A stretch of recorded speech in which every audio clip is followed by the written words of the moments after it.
Welcome to the conversation part of the Upper Bowl podcast. We have recurring guests. We have friend of the program. You may see him when he talks hockey, everything else. Let him talk. I let him talk about his Mets and Jets, everything else. But he really is key is soccer. So he's a play-by-play announcer for ESPN Plus, Big Ten Network, and MLS on Fox. He's also a longtime friend of the program. Our favorite Mets, Jets, Ranger fan. I don't know if he's a Knicks fan, but he's probably rooting for the Knicks anyways. Joe Malfa. Joe, how are we doing? And welcome to the program, by the way. And this is your time anyways. FIFA World Cup 2026 is here. And how you doing, by the way? I'm good. I'm great. I'm excited for this tournament to begin. Not really a Knicks fan. I grew up a Nets fan when they were in Jersey. When they moved to Brooklyn, lost touch with them. And at that point, I kind of made the conscious decision to be like, you know what? I'm so invested in my other teams. NBA is going to be the one sport where I just kind of sit back and enjoy the league and not get locked in on a team. So a lot of my friends are Knicks fans. They're having a good time. I'm happy for them. Meanwhile, I'm sitting here basically telling them, like, hey, if the Knicks don't win it in 4, I'm not going to know what happens because after Thursday, I'm all in on World Cup mode. So the Knicks have until Wednesday night and closing it out in 4 to get things done and have me watching the closeout game in support of my friends. So this may be also me because the Cubs fucking suck right now. This be my little sabbatical. I'm gonna go watch soccer for a little bit so the Cubs can get their shit together anyway. Yeah, so. It's a good time for me with the Mets. We're like, the beginning of the season was disappointing. They've picked things up. They're only 5 games out of a wild card spot, and the kids are like really coming around. I know Carson Bench was batting like 160 something through May 1st, and now since then he's been a top 15 player in baseball by like every metric since then. So it's coming around. They're starting to look like they were supposed to. Lindor's coming back healthy in a couple of weeks. So what I'm hoping is these next 3 weeks that I'm fully locked in on the World Cup because hey, once you get later in the tournament, then you have off days between games. But from now, from day 1 on Thursday until I want to say it's like July 7th, there's a game every single day. So my hope is it's like the Stanley Cup Finals, like Stanley Cup playoffs, the first round almost. True. My hope is that from when the tournament starts to when I inevitably lose some interest in the Mets taking a backseat to the World Cup, by the time I pick the Mets back up the first week of July, they're in a wild card spot. That's what I'm hoping. We'll see. Well, I hope so for the Cubs too, but they're being a bunch of dumbasses on the north side of Chicago. All right.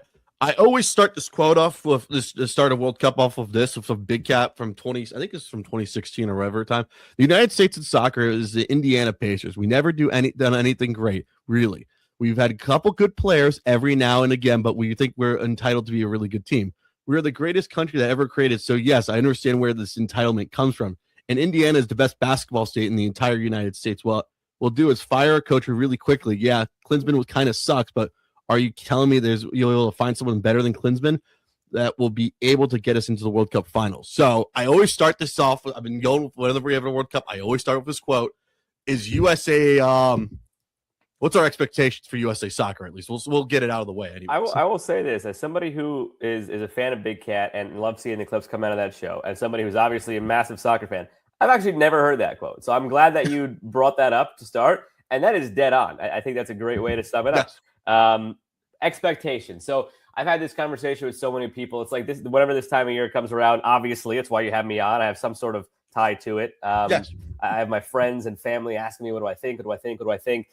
And it's such a cop-out answer, but really it depends. Just the way the tournament works and the way the bracket could kind of play out. I'll give you 2 examples, and you tell me what was the better showing, okay? 2002, it's looked at as the modern era best showing of the U.S. in the World Cup. They made a quarterfinal that year, but this is how the games went. First game, upset Portugal. Second game, tied against host South Korea, a game they were favored to win.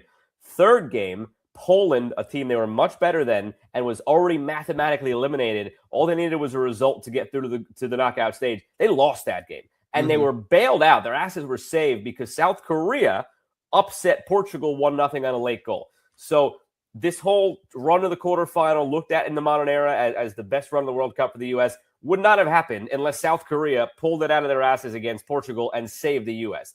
Then, elsewhere in that tournament, Mexico upsets Italy and ends up winning that group. Italians fall into second. You go back to 2002, the U.S. would have had no business against that Italian team in the round of 16. But because Mexico upset them, then it was the USA against Mexico in the round of 16. And you get a familiar opponent, the famous Dos Acero game. The U.S. wins and make a quarterfinal.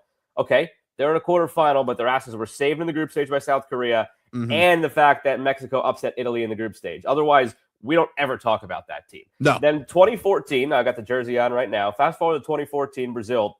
They have the good showing in the tie against Portugal. That was after the dramatic win in the opener against Ghana, and then they lost to Germany on the last day. So same thing, 4 points from the group stage. They get to the knockout stage. They don't make a quarterfinal. They lose to Belgium in the round of 16 in extra time.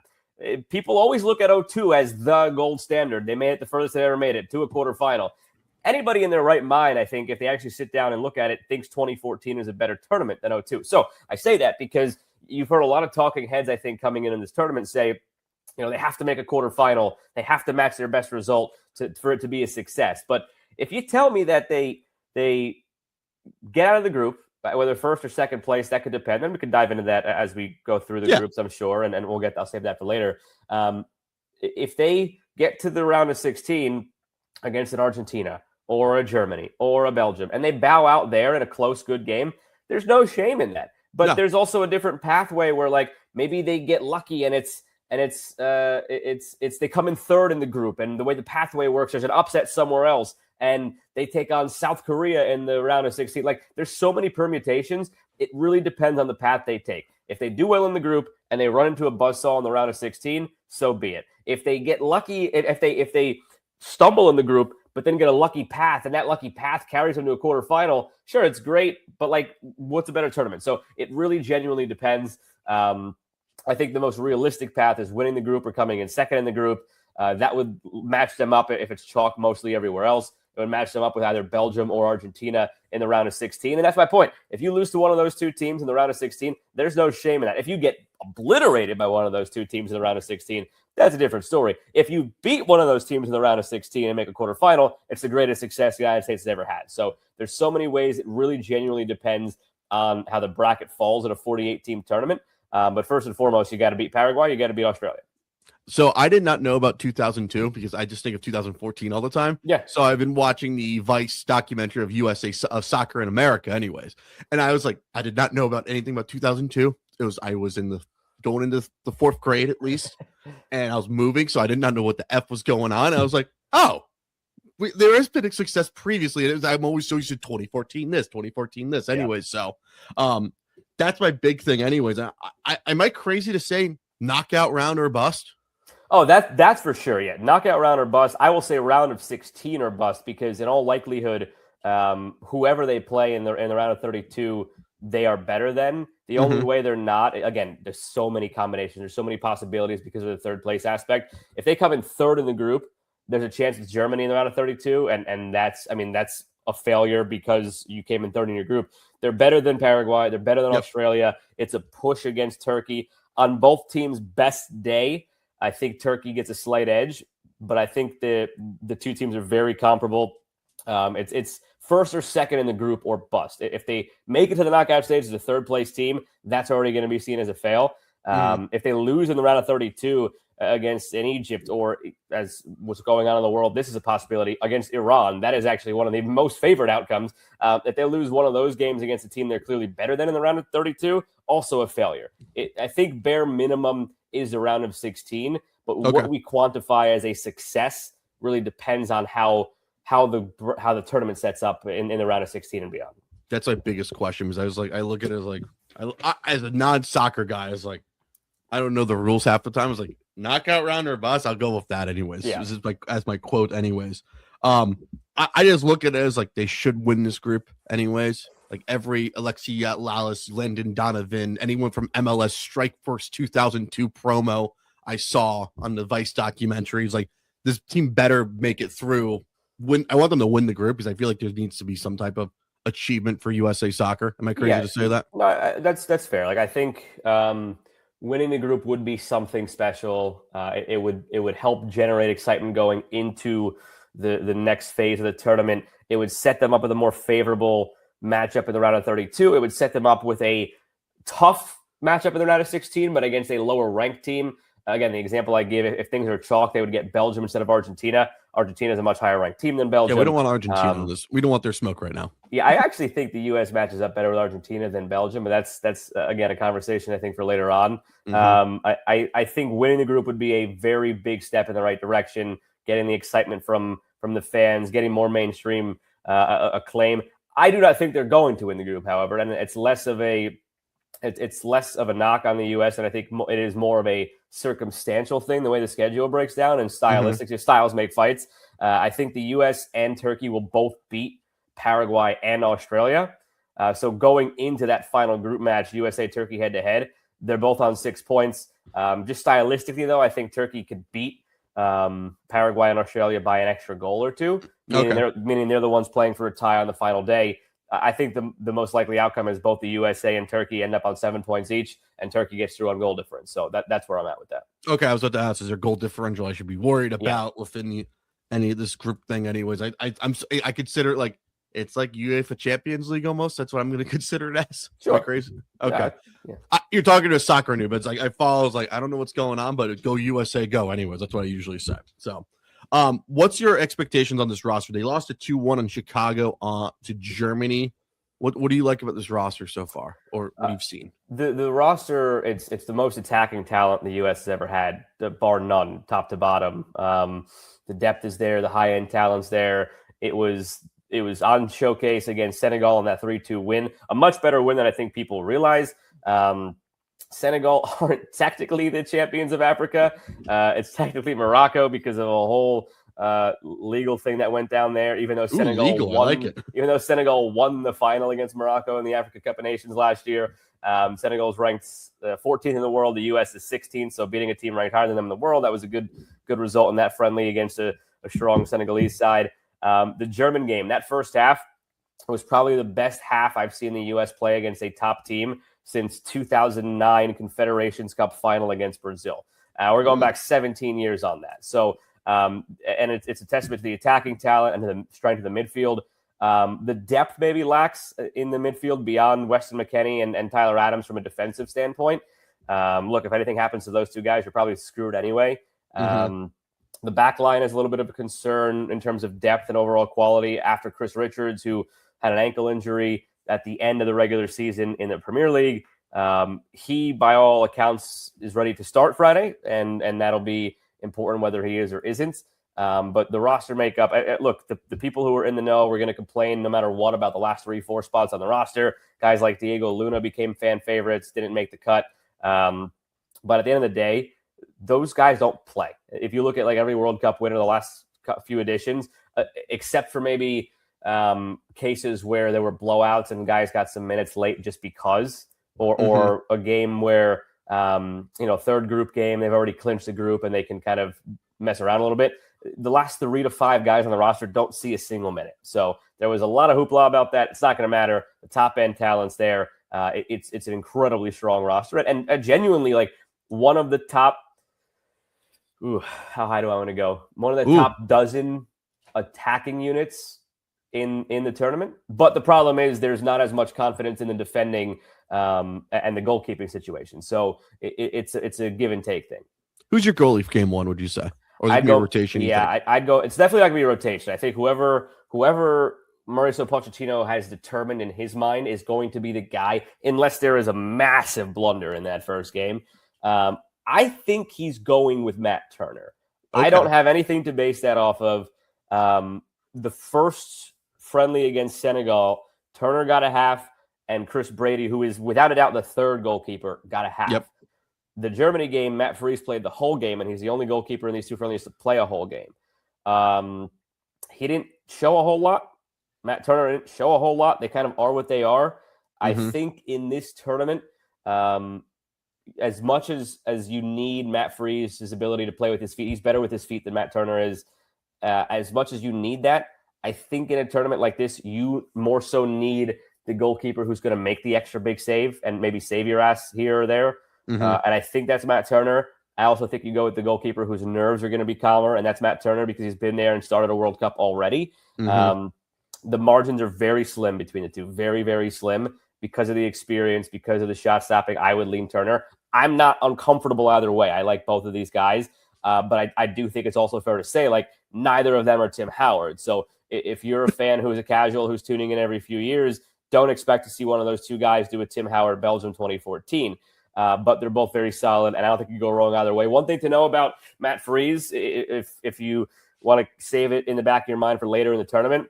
The guy is a penalty shootout savant and literally wrote a college thesis paper on the psychology of penalty shootouts. So even if Matt Turner ends up as the starter, don't be surprised if they get to a knockout round and if they get to a penalty shootout in a knockout round to see in the last couple of minutes of that game, Matt Freese sub in for Matt Turner. You can do that. I don't know if you're allowed to do that. Yeah, if you got a sub remaining, you can do it. And some teams do, some teams don't. Or if Freese just ends up as the starter and they end up going to a shootout game in the knockout stage, you're in very, very good hands. So it's like the old shootout in the MLS shootout back in the day, in the early days. I don't know if you ever saw that doc. Oh, yeah. I saw that. I was like, that's something I would like anyway. So that's just me as a guy who's a casual anyway. So everyone just go after me anyways.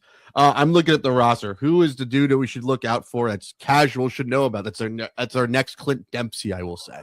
Ooh, that's a good question. I think the casuals all know about Christian Pulisic. I think he's a poster boy. They know who he is. So, but me, like I know who I don't know who Christian Pulisic is, but he seems way too mainstream for me, anyways. In this podcast, it's fair. Yeah, he's super mainstream.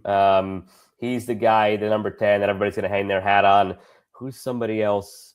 Weston McKennie's another shout. Like he's got a big social media presence, and he's achieved enough, I think, at Juventus at the club level where. Again, I think even the casual fans will be like, oh, wait, yeah, I've seen him somewhere. Like maybe you didn't know the name, maybe you didn't know exactly who he was, but like once you see the face, you're like, oh, okay, that guy. Guy who I think is a little bit more in the weeds that you got to be a little bit of a step above casual to actually know is Tim Weah. Tim Weah, his father was a Ballon d'Or winner. His father was the president or prime minister. I forget which the technical title is of Liberia. He's a politician. Prime minister. Tim is born in New York, bred in New York. At a time right now where New York fever is going on with the Knicks. Tim Weah is that guy. I think there's a decent chance after the World Cup or the next couple of years he comes to MLS and is signed by NYCFC to be their marquee player opening the new stadium. I don't think he's going to start, which also is why I'm picking him out as that kind of in the weeds guy that fans are going to get to love. Mm-hmm. With his skill set and with the way the roster makeup is, he's probably going to be in that super sub role. But his ability is going to, I think, unlock some teams, Paraguay, Australia, in the last 40 minutes or so of games. I think he'll score in this tournament. He scored the first goal for the U.S. last tournament. And then didn't do a whole lot after that. He's got that dog in him, but he's got to reserve it a little bit because he punched a guy from Panama in the face in Copa America and it cost the U.S. in 2024. He went studs up in a challenge against Germany the other day and sparked a scuffle. So every box you tick of like somebody that a casual can really sink their teeth into. He's got bite, he's got speed, he's got talent. He might be coming to MLS. He sounds like Sean Avery almost, at least. he's gonna be somebody that the fans I think really, really get to enjoy in this tournament. I gotta ask because I was trying to figure out like who's the guy that will probably see his jersey at the bar at the near to the beach at UBC ever. Like that may be your guy anyway. So that's one thing. Other than that, what do you think of the coach anyways? I think he's put a very good system into place. I've had my doubts about him throughout the cycle.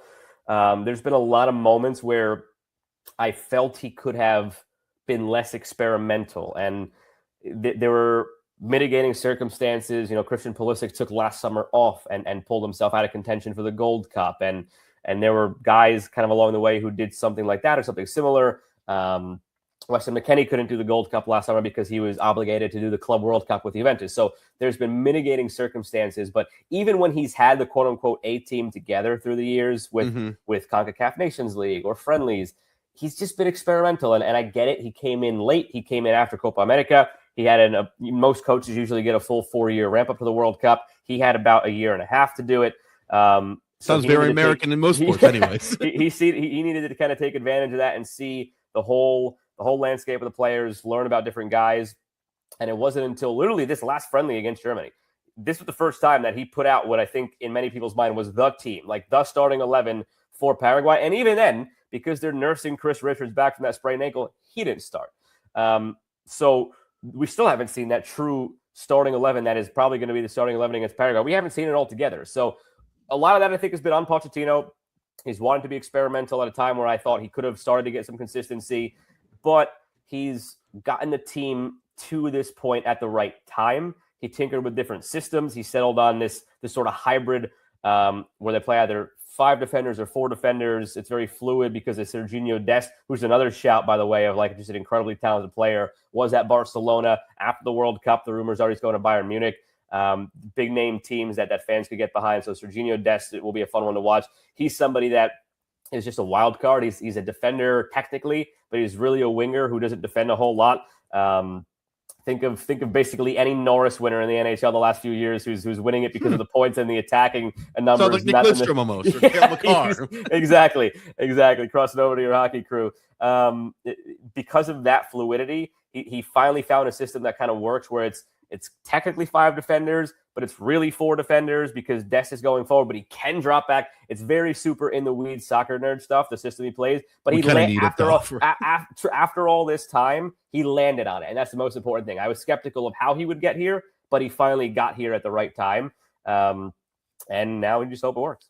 I hope it works because I feel like we need to do something at least for it to be innovative in soccer anyways. Like, let's try this at least. It's like you can't roll out the same John Tortorella system or the same old Larry Robinson or the trap that Lou Lamoriello loves. So you got to try something different. So I'm all about that because I know, like, when I've watched all these docs about USA soccer. It's like, can we at least try? And I look at it as like, 2's the benchmark, and then there's 14. Like, can we just be better so we don't have to go back to history? Like, we have 2 good teams anyways, and we don't have to rely on the women's. Like, they save USA soccer over time. Like, can the men try to do something at least? Yeah.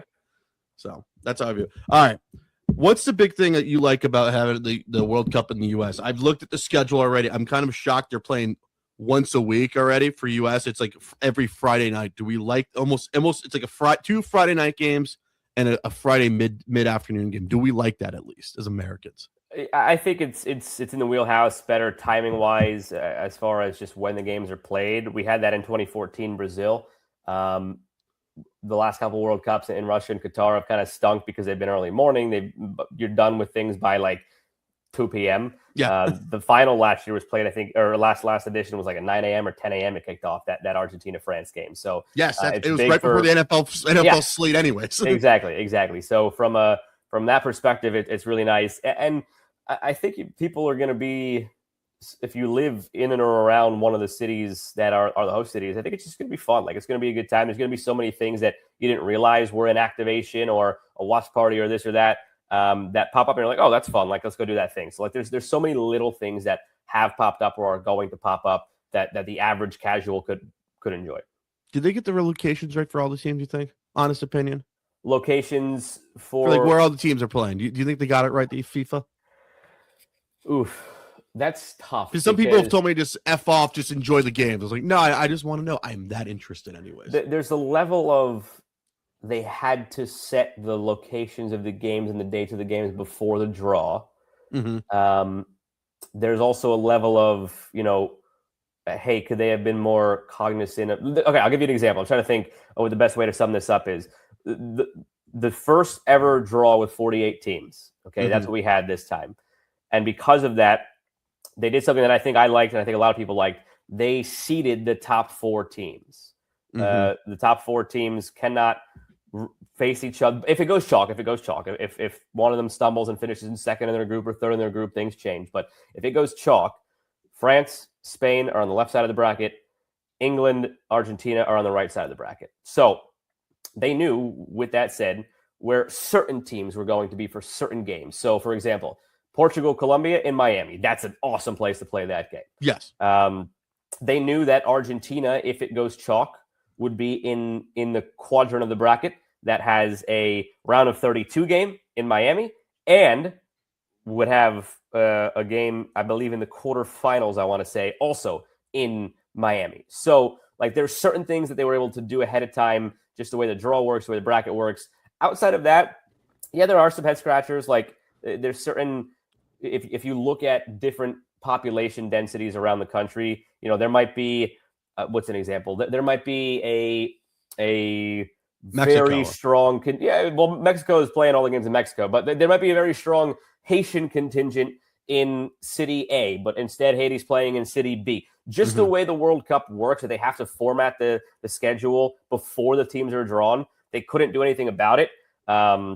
But I do wish there was a way to do something about it, to your original question. Like, once the draw happened, with so much advance notice, if they could have said, oh, okay, Haiti is playing this game where there's actually a big Bosnian population on a day that Bosnia is playing a game where there's a big Haitian population. Hey, let's just switch those games. Like, I wish there was a way to do that.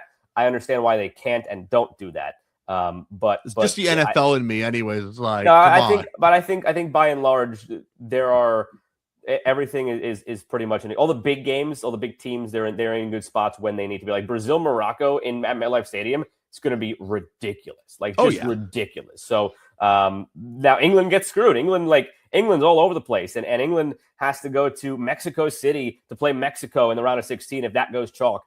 And then they have to go to Miami in a quarterfinal if there's chalk to play Brazil. So like there's so much like that maybe doesn't make as much sense. But again, things that have to be laid in before the tournament starts, and you just got to live with it.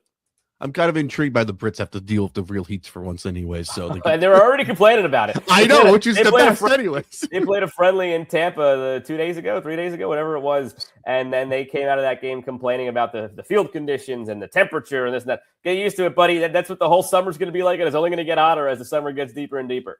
Exactly, for sure. Anyways, all right. Who do you think who's the true winner? Would you say Los Angeles is a true winner for getting the LA, getting the USA? Would you say, or would you feel like that should go on to Chicago? You think? That's a good question. As far as I feel like Chicago's a better soccer town for USA than LA, anyways. Yeah. Okay, so I do think Chicago should have been a host city, but without knowing what behind the scenes were like of the bids, I can't speak to it. But like you saw, this weekend, 70,000 strong for that friendly. And then there's been so many friendlies the U.S. have played over the years where it's felt like they were the road team. They weren't the road team on Saturday. That was 70,000 U.S. fans there, and it was awesome. So could they have been a host city? Probably, and it's a historic stadium. Although they're trying to move to Gary, Indiana, it's a historic stadium. We already talked about that on the pod already, anyway. So I don't want to hear another Chicago take right now already. The big city winners, I think, would be L.A. for hosting the U.S. twice, and I think Miami, because there's a. We would feel like a road city if we played like Argentina or Colombia or anybody. It's like we would be outnumbered anyways. Yeah. But and as far as like that city, like Miami is going to get, maybe they don't have the most games I think of any of the cities, but like they get Portugal, Colombia in the group stage. They're going to get Argentina possibly twice in the knockout stage. They're going to get probably a Brazil game likely against England in the knockout stage. So like they're going to get some of the marquee games in the tournament in Miami. Which is going to be awesome, and also bad for if you're a local down here trying to go down to work in Miami. So I will find a way to take your express lanes. Just don't be an idiot driving. That's all I can say. All right, let's do our little predictions. I printed out somewhat of a bracket because it's so hard to find one in FIFA. So FIFA, get your head out of your head. Yeah, and it's I know why it's hard too, because again, for the meld of casuals who are tuning into the pod versus the diehard fans who are tuning into the pod, like. If you're not familiar with the way it works, even some diehards might not be familiar with the way it works because it's the first 48-team tournament. Years past with 32 teams, it's always been the top 2 teams in each group make it to the round of 16. Euros, the last few editions of the Euros, after Euros expanded from 16 teams to 24, they've sort of pioneered this format where it's the 2 group winners and then the next X amount of third place teams that get through. Basically, there's a standings of all the third place teams, and the top 8 of the third place teams also get through. Now, their path in the round of 32 and beyond is incredibly difficult. They're all paired up against group winners, and that's the best of the best. So that's why it's difficult to find a bracket, because once you go through and rank your third place teams, unless you also predict the scores of every game to know the goal differentials, you can't get an accurate bracket. So if you want to just March Madness style it, don't fill anything out until the round of 32 when you know the matchups, go from there.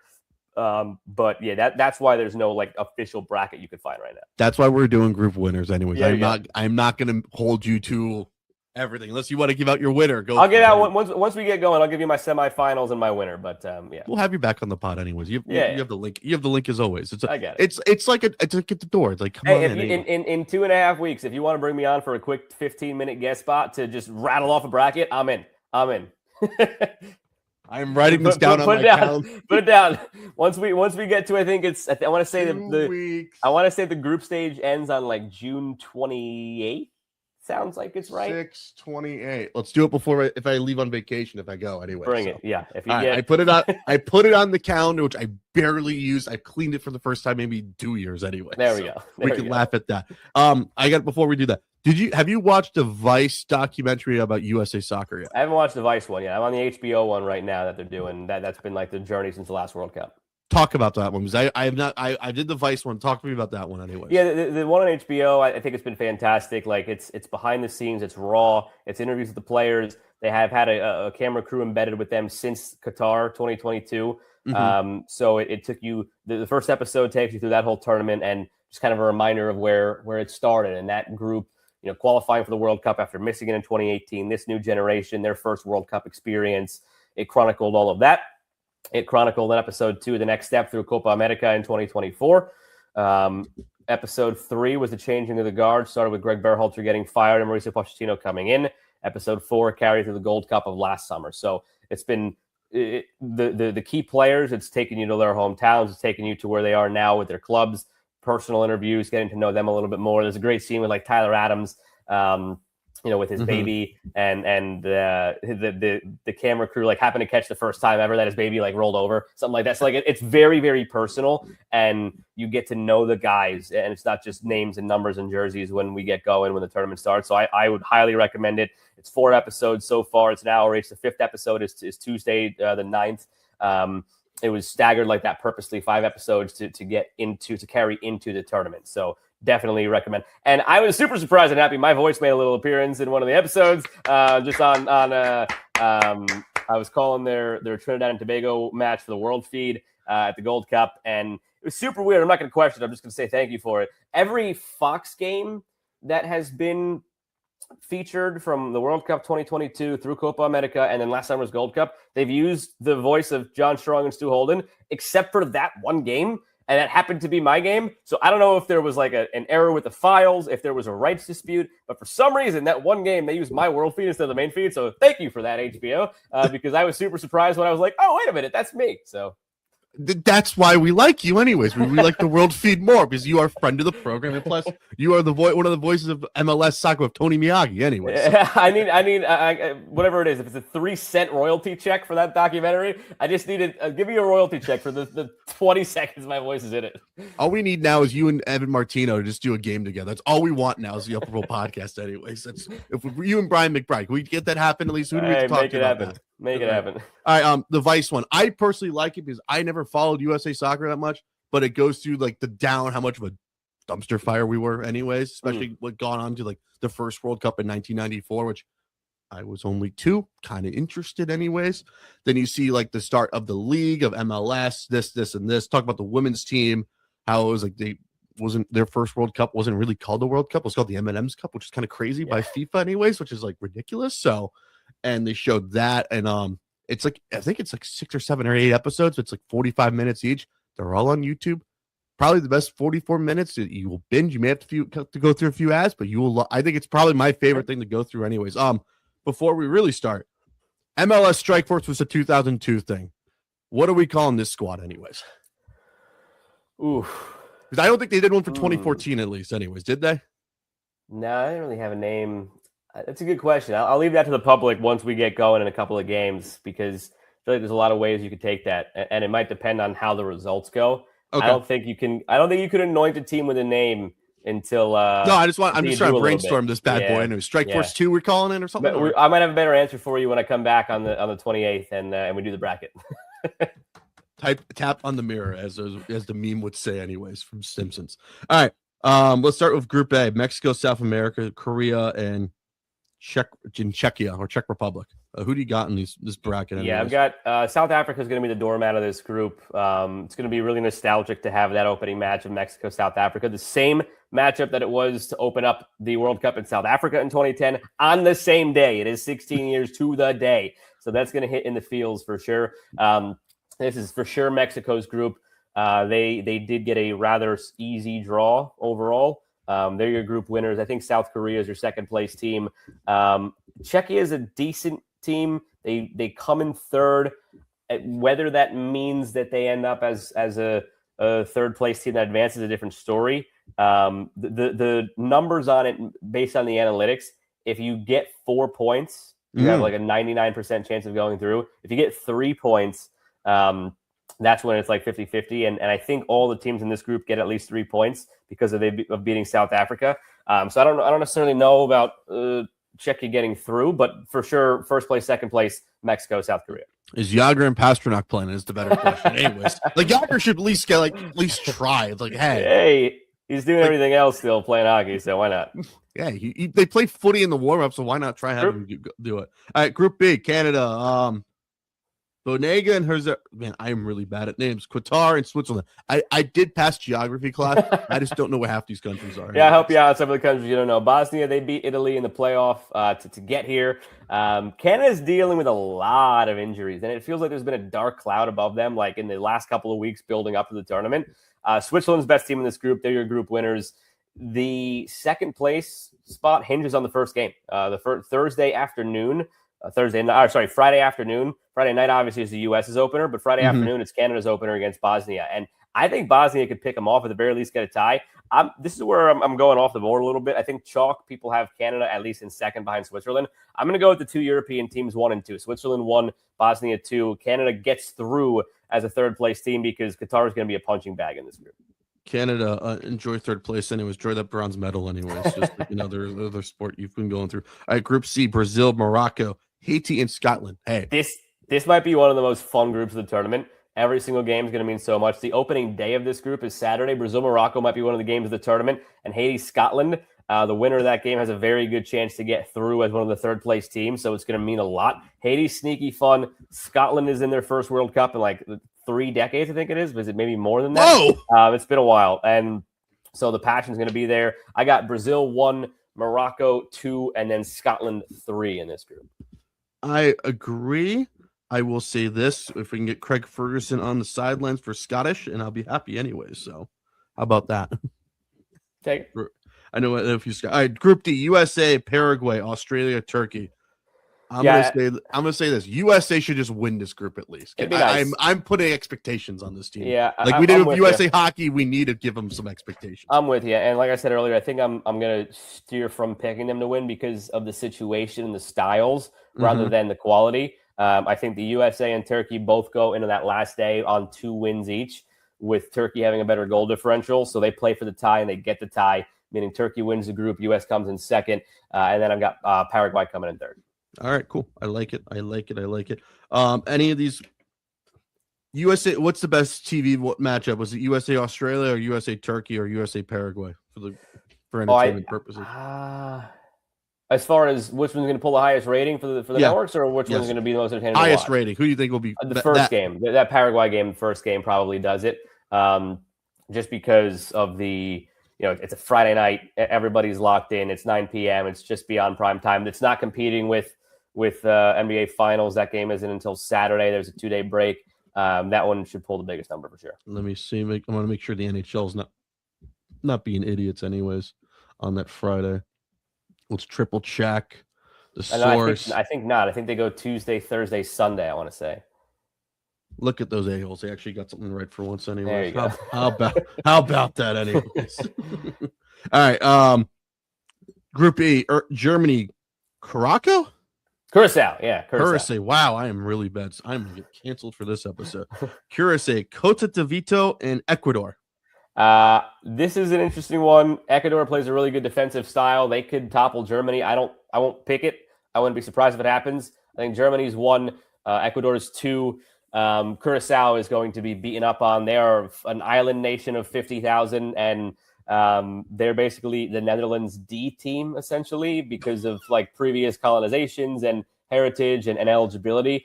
They are just happy to be there, and they will get beat up on. And because of that, I think all three other teams get through. Because like I said earlier, the magic number is 3 points and a positive goal differential. If you do that, you're probably getting through as at least one of the third place teams. So it's 3 wins for the other teams. They should all beat Curacao by multiple goals. Germany in first, Ecuador in second, and then Ivory Coast in third. Ivory Coast, okay. I just want to make sure on that. Group F, Netherlands, Japan, Sweden, Tunisia. Yeah, this is a tough group. This one's a very sneaky, tough group. I like Japan to win the group. They're always a well-regimented team, and they have a lot more talent than people realize. Netherlands is fantastic defensively. There's a question of what they can do in the attack, but you can make it through a tournament like this just by your defensive abilities and winning in penalties. So that's better for them in the knockout stage. But in the group stage, when you need points, you need goals, it doesn't bode as well. So I think Japan wins the group. Netherlands come in second. And then 3-4 is a toss-up here. You could put them really in any order. I don't think this is a group that sends 3 teams. So I don't think it really matters. I see 2. Sweden, try on the ice at least. How about that? We trust you on that. Get Peter Forsberg to play. Wait, anyways. All right, Group G, Belgium, Egypt, Iran, and New Zealand.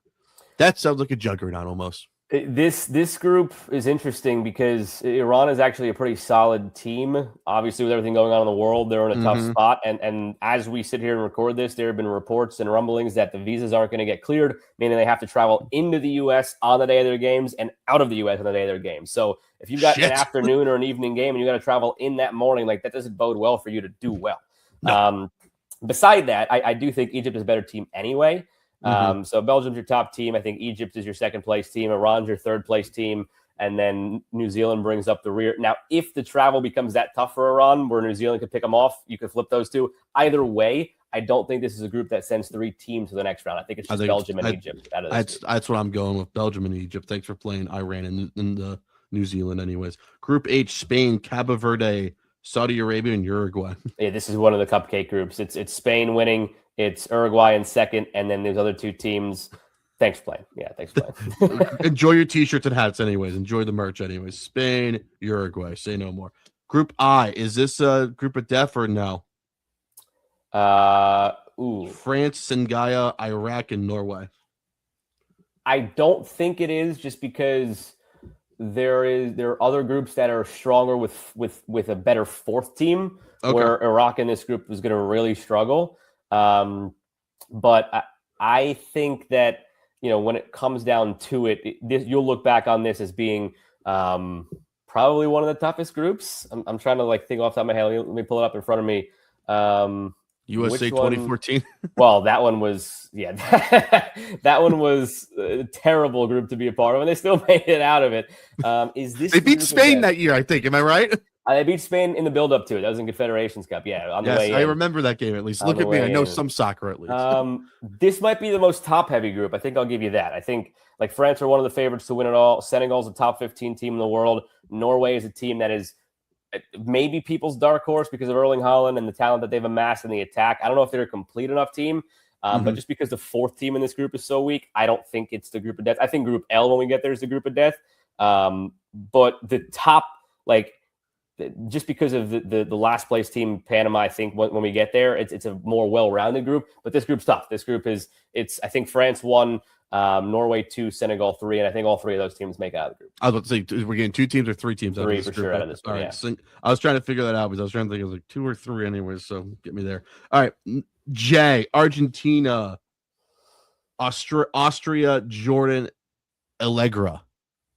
This is going to be, I think, a 3-team group. I think Jordan is a doormat. I think Algeria, who U.S. fans will remember from 2010 and the Landon Donovan goal, they come in 3rd, and with their win over Jordan, get out of the group. Austria is in 2nd place and sneaky tough, but not enough to topple Argentina, and it's Argentina winning the group. So is this 2 teams? Would you say? I think it's 3. I think I think Argentina winning it, Austria in 2nd, and I think Algeria with a win over Jordan will be able to get through as a 3rd place team. Just wanted to make sure anyways I got it right. Group K, Portugal, Congo Republic? Yeah. Democratic Republic of the Congo. Okay. Colombia, Uzbekistan. Uzbekistan. This is really pull out a map and point to a country and see if you can This is when you're in elementary school and in Jersey and Connecticut, we'll do this. Find a country, put your finger on it. Yeah, literally. I think everybody loves Portugal. It's Ronaldo's last hurrah. I don't think he's really important to the team. I think they have a fantastic team beside him. I also think that Colombia is better than people realize, and South American teams are also going to feel at home in this World Cup with the fan support and the. I think Heat. Colombia tops. The Heat too. I think Colombia tops this group. Portugal in 2nd, Congo in 3rd, and makes it out of the group, and then Uzbekistan in 4th. Okay. Group L, the group of death. This is the one. Yeah, I think Panama. So England, Croatia, Ghana, Panama. Panama's sneaky tough. They've given the U.S. fits over the last few years. Really good team. Have really improved. They have a star player in Coco Carrasquilla that fans, I think, will love. Ghana's always a tough team. Never easy to beat. And stylistically, they can match up well with their opponents here. Croatia's holding on, man. It's an old team, but that team is still churning along, and they're still very solid. And then there's England. So England wins this group. Croatia's in second. I think Panama comes in third and Ghana in fourth. It's an incredibly tough group. And because of that, I think the groups where there's some more ties are the groups that will likely only send 2 teams through, because you need a win somewhere to probably get out as a third place team. So I think it's just England and Croatia through this group. England first, Croatia second. Okay, I was going to ask you, we're getting 2 out of this group. I can only see 2 in this group anyway, so that's fine. All right, those are our first round predictions. Please do not gamble them anyways. Are you calling any of these games? That's what we really need to ask. No, none for me this summer. I'm going to get to enjoy it as a fan. It was a hope of mine for a while, and I think as the dust cleared, it became more and more obvious that Fox wasn't a possibility.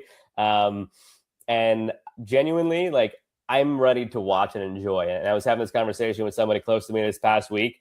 The World Cups are so emotional for everybody and so enjoyable because, like, it's getting really philosophical here. It's a really good, like, demarcation of time. You can think of where you were 4 years ago, and you think of where you're going to be 4 years from now when the next one hits. Like, I was having this conversation with a close friend of mine. Like, this might be the last world. If my career goes the way it's going and continues, hopefully, knock on wood, thankfully, I've had a lot of opportunities and things are going well and I can't complain. Realistically, this might be the last one that I don't work if things go well. And beside that, this is from a personal note, like, this might be my last World Cup where I'm not a father. So, like, this is my last chance to, like, enjoy a World Cup, like, really enjoy a World Cup. So I'm very excited for that. And it's going to be a lot of fun. I can't get here fast enough. I've been looking forward to it for so long. And I can't believe it's the week already. I'm antsy for the U.S. game. I'm ready to go. I've got a record to keep. I'll give you a winner here. We could do the bracket itself when it gets closer on that pencil. Yeah, we'll do that when we need it anyways. I already got it. June 6/28. I'll put it in the calendar. That's it. I'll give you my winner though, because I have a streak to keep. My first World Cup that I was fully immersed in and aware of, where I filled out a bracket. I was 12 years old. South Africa 2010. I filled out on ESPN's bracket predictor. I filled it out and I had Spain. I nailed it. 2014. I nailed not only the winner, but I nailed the final. I had Germany over Argentina. 2018, I nailed the winner again. Had France over winning that one. I had them beating England. They ended up beating Croatia. England lost to Croatia in the semis, but that's not what matters. What matters is I was at that point 3 for 3 on a winner.